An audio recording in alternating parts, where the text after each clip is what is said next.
Well, hello and welcome. We all have our own favourite bus garage, don't we? Whether it's the sweeping majesty of Stockwell Garage or something a little bit less grand. These buildings hold a special place in our hearts as bus enthusiasts, and they're places that at some point we've all gravitated to see that special bus or those special buses.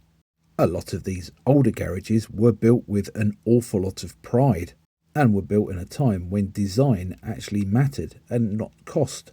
Many, but certainly not all of them, can have their roots traced back to the days of the tram or the trolleybus. In fact, Parliament Street Garage in Nottingham still has traces of tram lines, but sadly these are now dinosaurs of another age. These old buildings do cost an awful lot to maintain, and keeping them up to spec with modern health and safety rules can be a bit of a nightmare. And on top of that, many of them sit on prime real estate.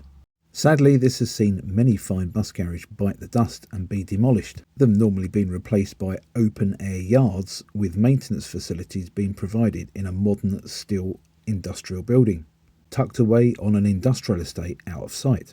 Indeed, our friends at Northampton Transport Heritage tried to save the very beautiful St James's Garage, and this was partly successful, but the rest of the garage has sadly been demolished. So it's nice to report on a story that's a little bit different and positive about an old bus garage.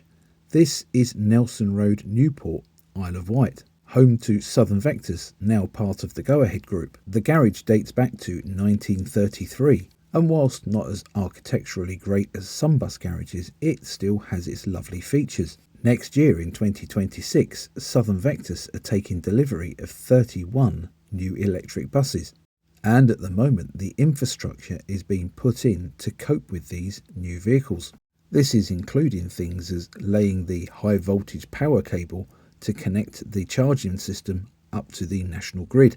And as the charging units are being suspended from the roof, the garage roof is also being strengthened. So it's nice to see Go Ahead investing in this old garage, and it looks like it's going to be around for a lot longer, which is a nice thing, isn't it?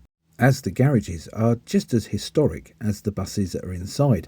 Incidentally, at Nelson Road, if you look round through the back door of the garage, you will find one of the original occupants.